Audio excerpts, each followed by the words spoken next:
Bengali Hindus का नाम नहीं आया। वहां पर बंगाली हिंदूज को CAA के तहत भारत की सिटीजनशिप दी जाएगी। उन पर जो केस फॉरेनर्स ट्रिब्यूनल में चलेगा सेक्शन 6 के तहत वो रुक जाएगा। और जो मुसलमान का नाम नहीं आया 5 लाख, उनको सिटीजनशिप नहीं मिलेगी। तीसरा मुझे गम इस बात का है कि प्रधानमंत्री ने कह रहे हैं कि मुसलमानों को डरने की जरूरत नहीं है, मगर उत्तर प्रदेश में एक मंत्री बिजनौर को जाता है, एक हिंदू को पुलिस की गोली लगती है तो उसके घर पर जाकर उससे मुलाकात करके उससे हमदर्दी का इजहार करता है। मगर वो मुसलमान का बेटा जिसका नाम मोहम्मद सलमान था, जो UPSC की तैयारी कर रहा था, जिसको उत्तर प्रदेश की पुलिस ने अरेस्ट करके गोली मारकर उसकी लाश को दिया, वहां पर मोहम्मद अनस जो अपने 7 महीने के बेटे के दूध के लिए गया था, ये उत्तर प्रदेश का मंत्री इन मुसलमानों के घर को नहीं जाता, इसलिए कि ये दंगाई हैं। बताइए आप, मैं क्या करूं फिर? नहीं, बाजा बजाऊं, कव्वाली गाऊं? आप जो बात कह रहे हैं, इस तरह का बर्ताव कौन कर रहा है? इस तरह का बर्ताव कौन कर रहा है? बताइए आप। अगर कोई, सब छोड़ दीजिए मुसलमान, अगर एक इंसान के घर पर कोई जाते हैं और दूसरे इंसान के घर पर नहीं जाते तो क्या मैसेज दे रहे हैं आप? मुझे आप बार बार कहते हैं कि मुसलमानों को डरने की जरूरत नहीं है।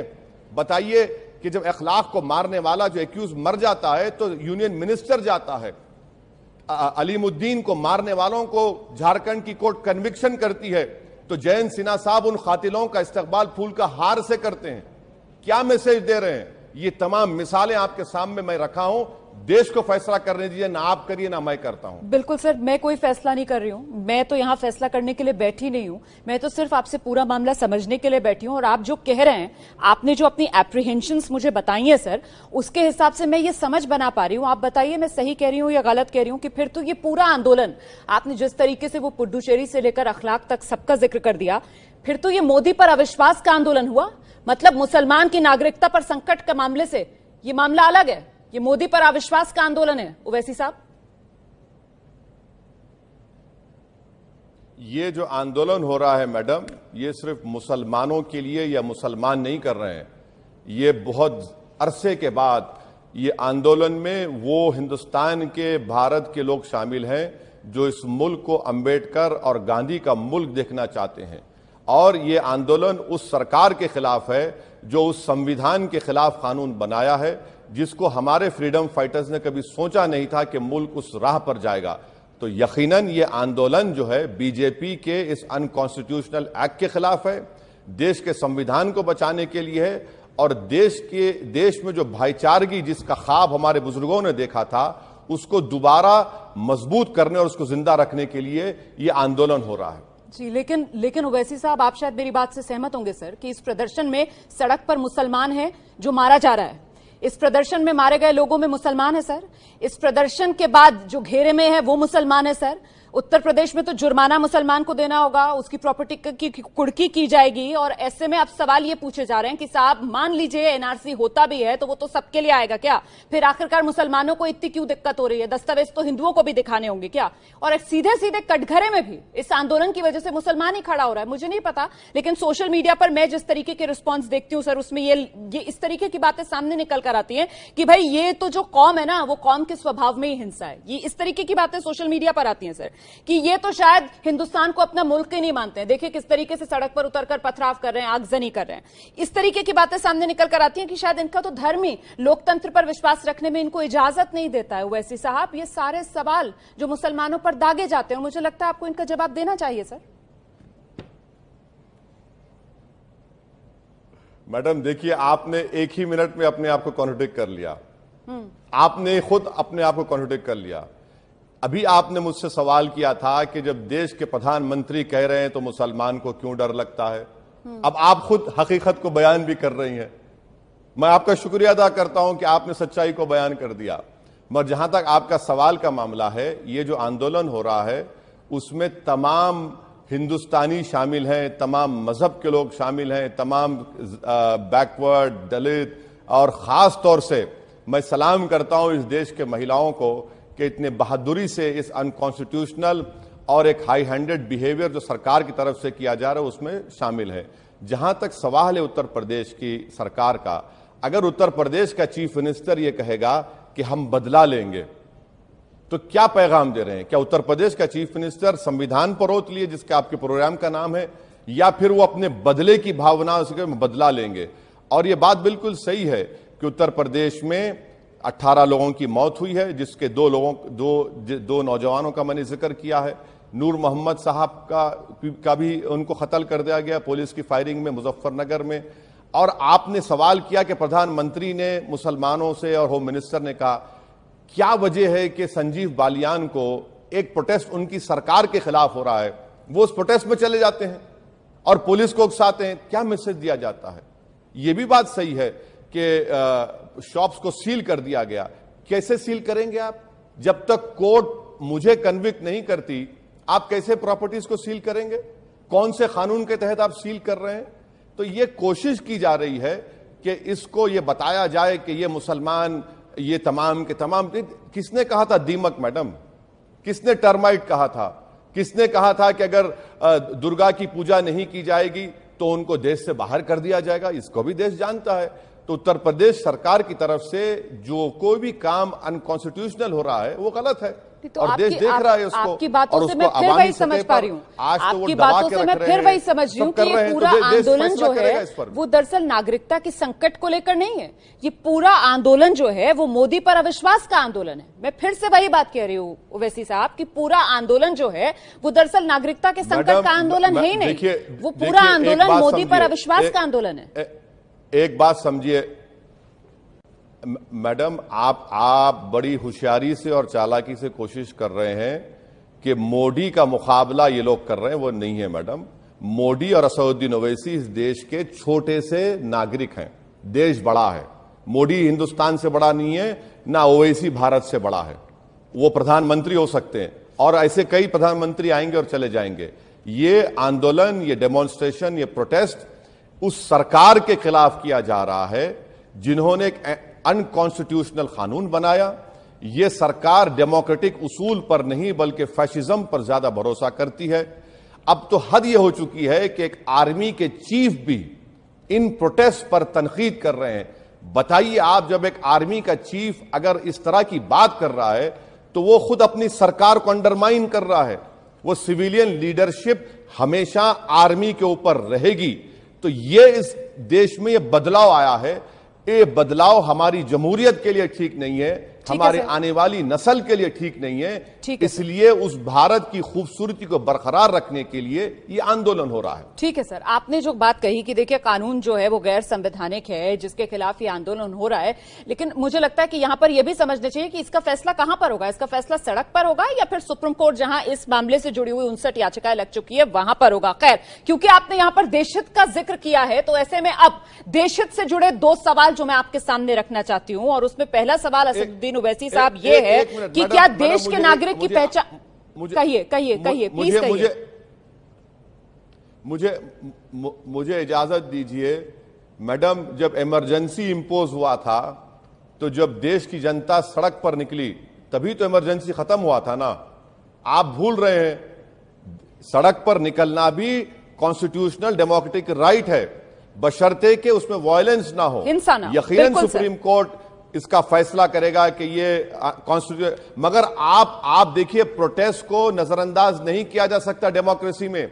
जब इनकलाब वो अधिकार है, संवैधानिक अधिकार है, लेकिन संयम के साथ शांतिपूर्ण तरीके के साथ एबीपी न्यूज़ लगातार कहता भी आया है। ठीक है सर, ठीक है। मैं सवाल अगला लेना चाहती हूं आपसे कि क्या असदुद्दीन ओवैसी साहब नहीं चाहते कि देश के नागरिक की पहचान हो? क्या असदुद्दीन ओवैसी नहीं चाहते कि देश में कौन है घुसपैठिया उसकी पहचान हो? सर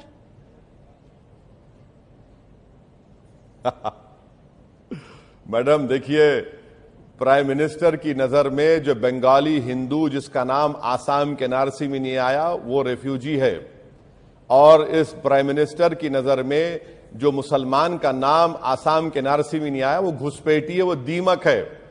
अब बताइए, अब इस पर आप क्या बोलेंगे? क्या बोलेंगे आप? आसाम का एग्जाम्पल आपके सामने है ना। हेमंत बिस्व शर्मा कह रहा है कि CAA के तहत उन तमाम बंगाली हिंदूज को सिटीजनशिप दे देंगे। भाई आप मुसलमानों को क्यों नहीं देंगे वहां पर? क्योंकि वो घुसपैठी हैं, वो दीमक हैं, वो दुर्गा की पूजा नहीं करते। अब इनका बोरिया बिस्तर इनका करके हम फेंक देंगे बाहर, यही तो है ना। आइडेंटिटी आप बात कर रहे हैं, मगर सरकार जो एग्जाम्पल क्रिएट किया है आसाम में, उसको तो देखकर देश को तो नोट लेगा देश पूरा इसका। जो एग्जाम्पल असम में सेट किया गया है असदुद्दीन ओवैसी साहब, क्योंकि आपने उसका जिक्र किया सर, तो असम में तो ये एग्जाम्पल सेट हुआ कि एनआरसी की जब प्रक्रिया हुई तो बाकायदा 14 दस्तावेजों की एक लिस्ट वहां पर जारी की गई। उन 14 डॉक्यूमेंट्स में से आप एक डॉक्यूमेंट भी दे दो तो भी आप प्रूफ कर सकते हो कि आप नागरिक हो। ऐसे में अगर देश में एनआरसी होता है, आगे होगा, तो फिर हम क्यों ना माने कि इसी तरीके की सहूलियत जो है वो देश भर में भी होगी, क्योंकि आपने खुद ही कहा कि देश का नागरिक जो है वो असम का उदाहरण देख रहा है, उसी को वो मानेगा। तो फिर ये भी मानने दीजिए ना। फिर ये क्यों कहा जा रहा है कि 1971 से पहले के डॉक्यूमेंट चाहिए होंगे, आपसे आपका जन्म प्रमाण पत्र मांगा जाएगा। लंबी लंबी लाइनें देख रहे हैं हम सर, लोग परेशान हो रहे हैं, वो डॉक्यूमेंट्स बनवाने के चक्करों में घूम रहे हैं। ये भ्रम क्यों फैलाया जा रहा है, बस यही जानना चाहती हूं। देखिए, आसाम में आपसे कहा गया था कि डॉक्यूमेंट ला कर दो। अब जो एनपीआर एनआरसी होगा, एक लो लेवल का हायरार्की में एक ऑफिशियल आएगा मैडम रोमाना के घर पर और आकर आपसे सवालात करेगा। और आसाम के एनआरसी में और अब जो एनपीआर एनआरसी होगा उसमें फर्क यह है कि उस ऑफिसर को या उस ऑफिशियल को इख्तियार होगा कि वो मोहतरमा रोमाना को डाउटफुल सिटीजन करार देगा। ये डिस्क्रिशनरी पावर उसको है। और आसाम की आप जब बात कर रहे हैं तो एनआरसी की फाइनल लिस्ट आने से पहले बीजेपी के सब लोग कह रहे थे कि 80 लाख घुसपैठी हैं, यानी मुसलमान। जो फाइनल लिस्ट आ गई उसमें सिर्फ 19 लाख निकले और उसमें से सिर्फ 5 लाख के करीब मुसलमान निकले। तो यही बीजेपी ने कहा कि हम नहीं मानते, उसको हम नहीं मानते, अब हम दोबारा एनपीआर और एनआरसी आसाम में कराएंगे। ये क्या एग्जाम्पल सेट कर रहे हैं आप? 1600 करोड़ रुपए आपने आसाम में खर्च किए। ये किसी के घर का पैसा नहीं था, ये देश का पैसा था जिसको आपने वहां पर इस्तेमाल किया, सुप्रीम कोर्ट के मॉनिटर्ड था।